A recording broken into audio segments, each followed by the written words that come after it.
Pero alam niyo po, sir, nalulungkot po ako dahil yung katapangan po ninyo, sir, medyo nakalulungkot po. Bakit?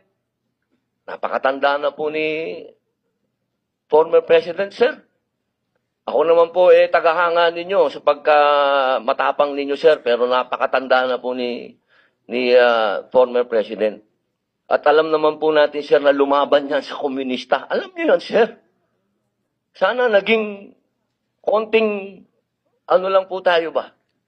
Binigyan naman natin ng konting kung paano natin tinitingnan yung mga medalya nyo. Hindi lang nalagyan ng medalya si Presidente, pero kung sa medalya ang pag-uusapan, tinulungan niya tayo laban sa mga terorista.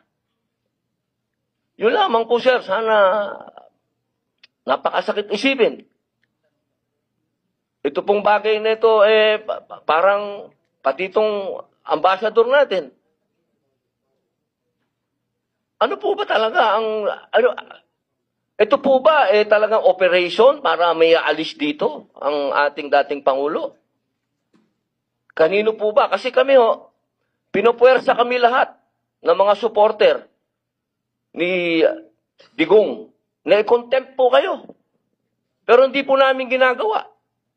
Sapagkat ang order, walang order sa amin na ipa-contempt kayo. Kung galing lang